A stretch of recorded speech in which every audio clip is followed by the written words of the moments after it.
The day he returned, the ocean stopped whispering, crashed. It roared. It reminded me of every moment I had tried to forget.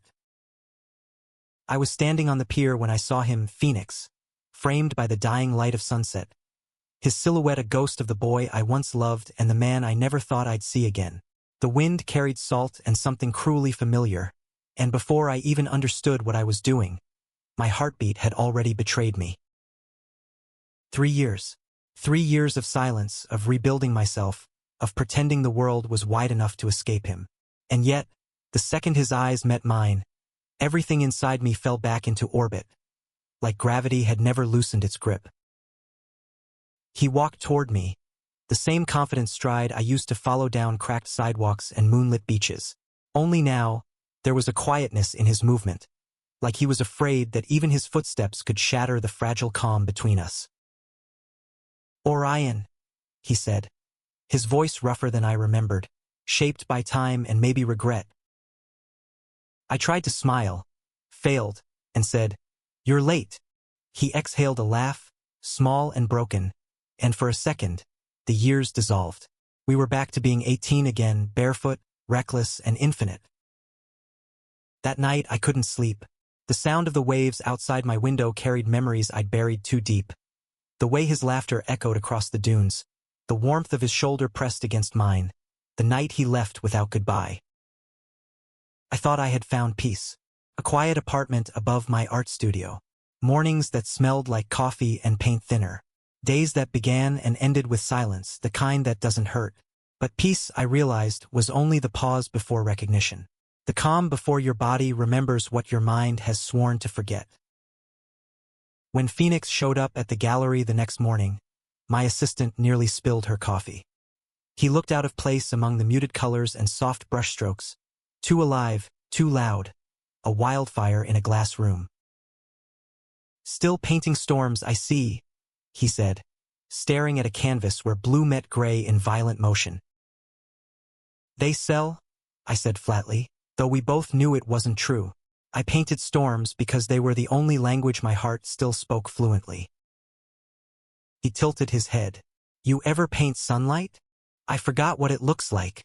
For a long moment we just looked at each other. The kind of look that feels like a question and an answer all at once. Finally, he said, "There's something I need to tell you." I braced myself for apology, for confession, for anything that might make sense of the years between us. But he didn't speak, not yet. Instead, he looked around the studio, his gaze lingering on the corner where I'd once kept a photograph of us.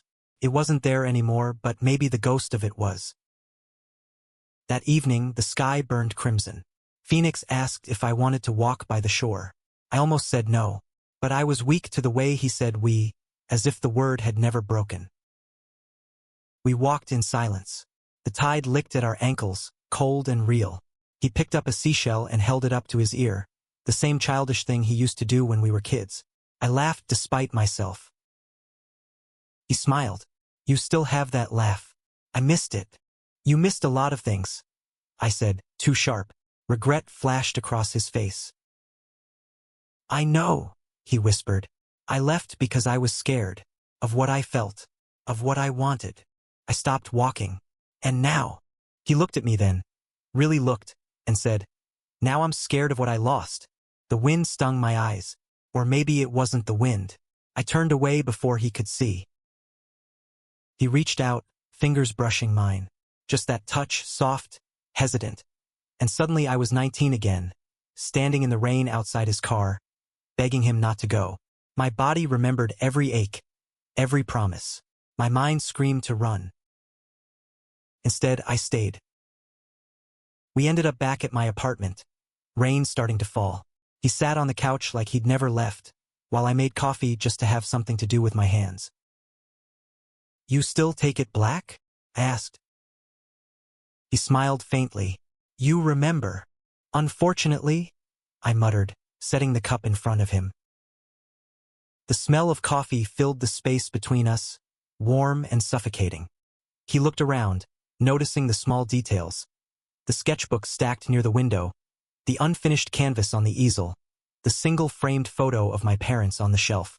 Everything except the one thing missing, him. I thought you'd hate me forever, he said quietly. I tried to, I replied. Didn't stick. His laugh was small, fragile. You always were terrible at hating people. I got better. He looked at me, eyes softening. Not at me. I didn't answer. Couldn't. Because he was right. The storm outside grew heavier, drumming against the glass. I stood by the window, watching the rain trace slow paths down the pane, and felt him walk up behind me, close enough that I could feel his breath warm against my neck. Do you ever think about that night? He murmured. Every time it rains, I said, and my voice broke. He turned me gently to face him. For a second, we just stood there, breathing the same air, hearts beating in mismatched rhythm. Then he leaned forward, slow enough for me to stop him if I wanted to. I didn't. The kiss wasn't soft.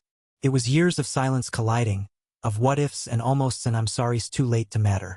It was fire meeting water, and somehow neither burned out. When he pulled back, I was trembling, not from fear, but from recognition. My body remembered before my mind could catch up. The warmth, the weight, the ache that had never really left. He whispered, I shouldn't have left. I whispered back, then don't. He smiled, that same lopsided smile that once made every bad day bearable. And for the first time in 3 years, I let myself believe that maybe, just maybe, some things could be unbroken. But peace is fragile. And love is a tide. It always comes back, but it never returns the same. The next morning, he was gone. Only a note on the table. Had to meet someone in town. Back soon. Don't paint without me. I laughed. Then I saw the drawing he'd left beneath the note. A quick sketch of me asleep, hair messy, face turned toward the light. The caption read, The calm before memory. I didn't know whether to smile or cry, so I did both. As the day stretched on, the sun refused to come out. The storm had passed, but the world still smelled of endings. I tried to paint, but the colors betrayed me. Everything I touched turned to shades of him. When he finally came back that evening, there was something different in his eyes. He looked like someone who had seen a ghost or become one. I ran into someone, he said, his voice distant. An old friend. Something in my chest tightened. Okay. They reminded me of the person I used to be. The one who left. The one who thought he could just erase everything and start over.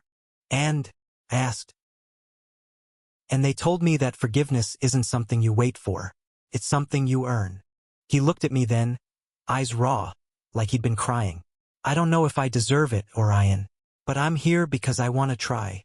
For a long moment I said nothing, just reached out and took his hand, the same way I had years ago when we were kids, standing on the edge of the pier, daring the ocean to swallow us whole. Then try, I whispered, but don't you dare leave again. He nodded, and the silence that followed wasn't empty anymore.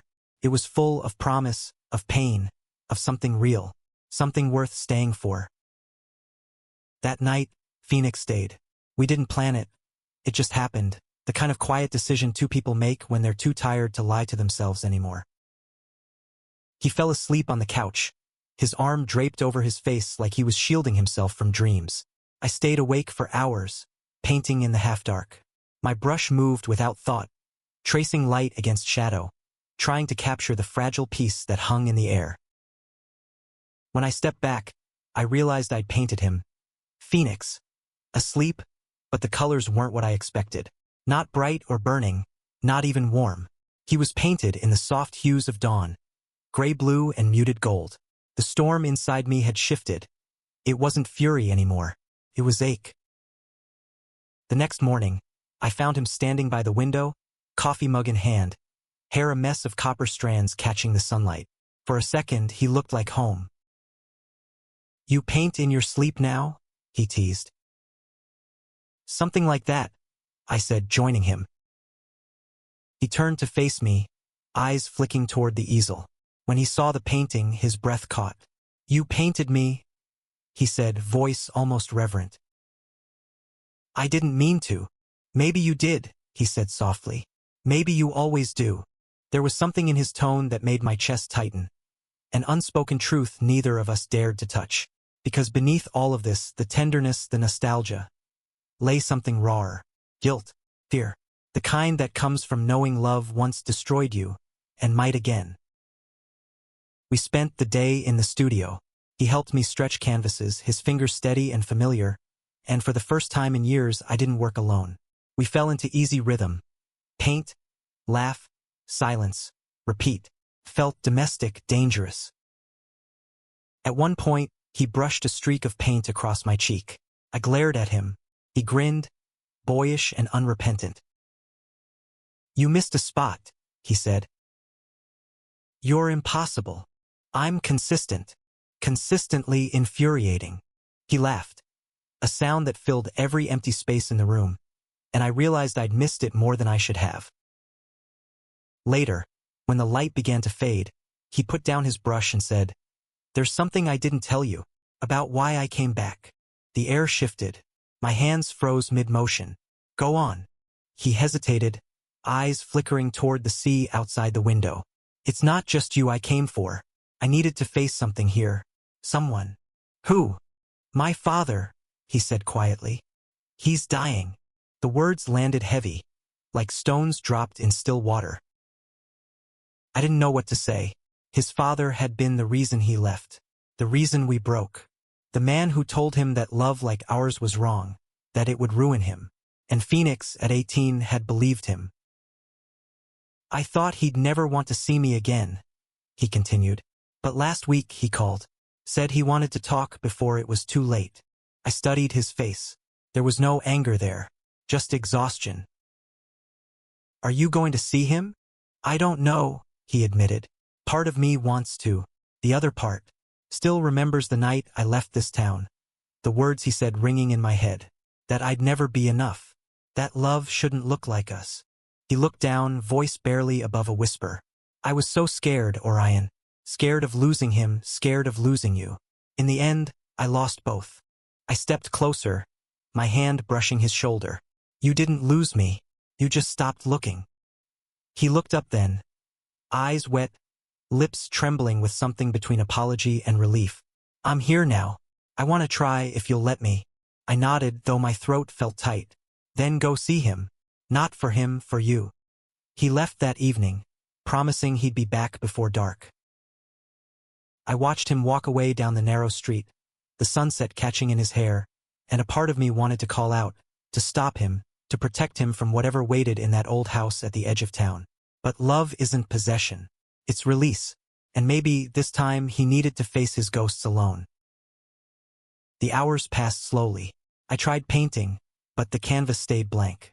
My thoughts were elsewhere, in a small, dim house where the air still smelled of old tobacco and silence. When Phoenix finally returned, it was past midnight. He looked drained, pale, but his eyes were steady. "How was it?" I asked quietly. He set his keys on the counter and exhaled shakily. "Hard, but good." He didn't apologize, not exactly, but he listened. For the first time, he listened. He sat on the couch, rubbing his face with both hands.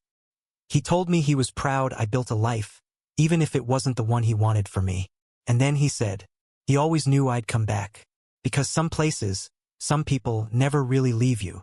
His eyes met mine, raw and sincere. "He meant you, Orion." I swallowed hard.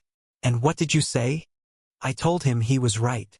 We sat in silence for a long time after that, the kind of silence that hums with everything unsaid. Then Phoenix reached for me, not in desperation, not in apology, just a quiet, steady touch. His hand found mine, and this time I didn't pull away. He whispered, "I used to think love was supposed to feel like fire, that if it didn't burn, it wasn't real. But now I think maybe love is this, the stillness after the storm, the part where you learn to breathe again." I closed my eyes. "Maybe both are true." He smiled faintly. "Then let's burn a little and breathe a lot." We laughed, a fragile, beautiful sound, and leaned into each other as the night folded around us.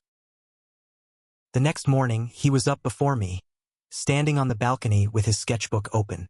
I watched him draw, his hand moving fast and sure, and realized that every version of him, the boy who left, the man who came back, was still Phoenix, still the fire I'd built my world around. He turned when he felt my gaze. "You're staring. Just making sure you're real." He grinned. "Want proof?" Before I could answer, he walked over and kissed me, soft and certain, the morning sun catching our shadows on the wall. It wasn't the kind of kiss that promises forever. It was the kind that says, "I'm here now, and that's enough." And maybe, finally, it was. Later that day, we went back to the beach, the same place it all began. The air was warm, the waves calmer than I remembered. He threw a pebble into the surf and said, "You ever think about leaving again?" I shook my head. "Not anymore." "Good," he said, "because I don't think I could handle losing you twice." I smiled, stepping closer until our shoulders brushed. "Then don't." He laughed quietly, and together we watched the horizon blur into gold. The ocean breathed around us, steady and forgiving, as if it too had finally found peace. When we walked back toward town, the world felt different, lighter somehow. I knew the road ahead wouldn't be easy. People would still talk. The past would still whisper. But for the first time in years, I didn't feel like I was running from something. Phoenix glanced at me, his expression soft. "You ever notice," he said, "that the tide always returns to the same shore?" I looked at him, really looked, and felt the truth settle deep in my bones. "Yeah," I said. "Maybe it's because it never stopped belonging there." He reached out, fingers intertwining with mine. Neither did we. And as the wind carried the scent of salt and sunlight around us, I realized that my season of calm hadn't ended after all. It had only changed, transformed into something deeper, something alive. Because sometimes the storm doesn't destroy you. Sometimes it teaches you how to start again.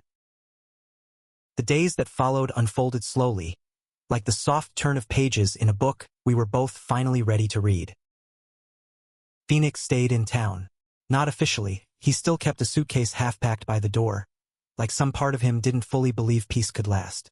But every morning, I'd wake to the smell of coffee and the sound of him humming under his breath, and I knew he wasn't going anywhere. Not yet. We made a ritual out of the ordinary. Grocery runs that turned into impromptu walks by the water, dinners where laughter felt easy again, silent evenings spent sketching side by side until the room dissolved into color and light. It wasn't dramatic. It wasn't fiery. It was quiet, the kind of quiet that heals. One evening, as I cleaned brushes at the sink, Phoenix came up behind me, resting his chin lightly on my shoulder. "Do you ever wonder," he said softly, "if we were always supposed to find our way back here?" I smiled faintly. "You mean this apartment or this mess of a life?" He laughed. "Both." I turned to face him. "Maybe we were. Or maybe we're just stubborn." He grinned. "Definitely that."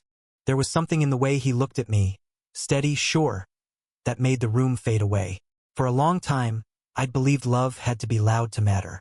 But with him, in that small kitchen with paint-stained counters and half-washed mugs, I realized the truth. Love doesn't always shout. Sometimes it simply stays. A few weeks later, Phoenix's father passed away. He told me in the morning, his voice calm, like he'd already made peace with it. I could tell he hadn't. "I should go to the funeral," he said quietly. "He'd want me to." I nodded. "You don't have to go alone." He hesitated, then took my hand. "Would you come with me?" So we went, not as ghosts from the past, but as two men who had finally stopped hiding. The church was small, the air thick with incense and memories. People whispered when we walked in together. I felt their eyes on us, heavy, curious, maybe even disapproving. But Phoenix stood tall, his hand brushing mine briefly, a silent reminder that he wasn't afraid anymore. After the service, an older woman approached us. She looked at Phoenix for a long moment before saying, "He talked about you, you know, said you were brave." Phoenix blinked, startled. "He did." She nodded, said he hoped you'd find peace, wherever you were. Then she smiled gently at me. "I think he'd be glad you came home." When she walked away, Phoenix turned to me, eyes glistening. "He didn't hate me," he whispered. "No, I said softly. He just didn't know how to love you right, but he tried in the end. He nodded, tears slipping down his cheeks, and when I pulled him close, he didn't fight it. That night, we drove back to the coast. Neither of us spoke for a while. The hum of the engine filled the silence. But when we reached the cliffs overlooking the sea, Phoenix parked the car and stepped out, letting the wind whip through his hair. He looked out at the dark horizon. I spent so long trying to forget this place, he said. The noise, the judgment, the fear. But now, it just feels like home again. It always was, I said quietly. He turned to me then, eyes raw and real. You were always home, Orion. Even when I didn't deserve you. I shook my head. You don't have to deserve love. You just have to choose it. He smiled, small, grateful, a little broken. Then I choose you. Every time. We stood there until dawn. The first light bleeding into the sky, washing the world in silver and gold. And for the first time, I didn't feel like I was waiting for something to end. I felt like I was finally beginning. Weeks became months. Phoenix started helping at the gallery, managing events, handling customers. He brought life into the place. His easy charm, his restless energy. People loved him, and I loved watching him.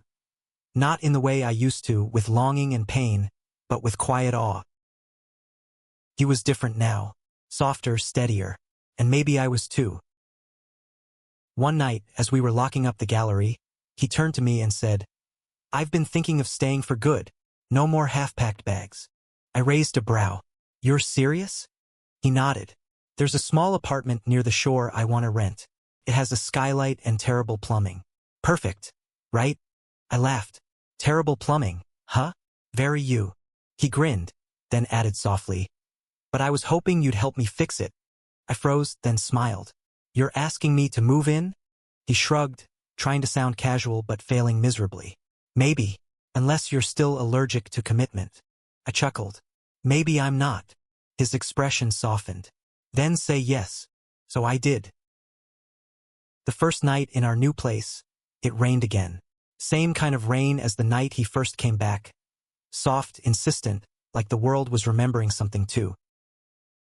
We sat by the window, wrapped in an old blanket, watching droplets race down the glass. Phoenix reached out and drew a small heart in the condensation. Real subtle, I teased. He smirked. I'm an artist now. I work in symbols. Terrible ones, I said, but my smile gave me away. He leaned closer, his voice low. You ever think about how far we've come? I nodded. Every day. He brushed his thumb across my cheek.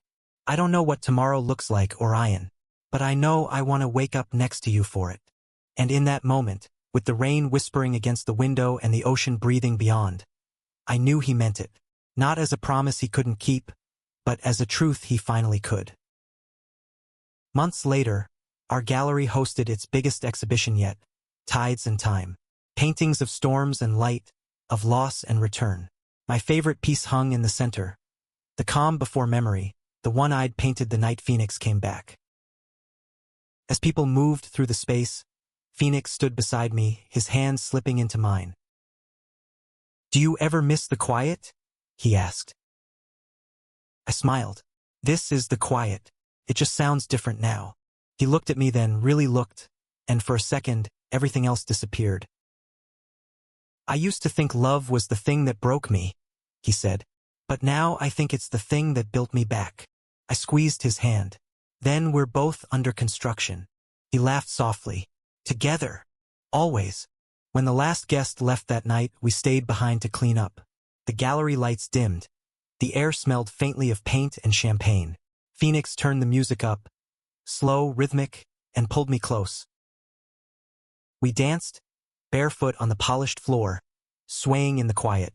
No words, just the sound of our hearts, steady and sure. Outside, the ocean whispered against the shore, calm, endless, forgiving.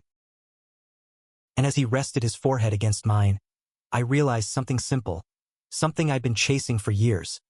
Peace isn't the absence of pain. It's the moment you learn to love through it. My season of calm hadn't ended when Phoenix appeared. It had only changed its form, from silence to heartbeat, from solitude to the sound of his laughter in the morning light. Because sometimes the body remembers before the mind does. And sometimes, that's the only way love finds its way home.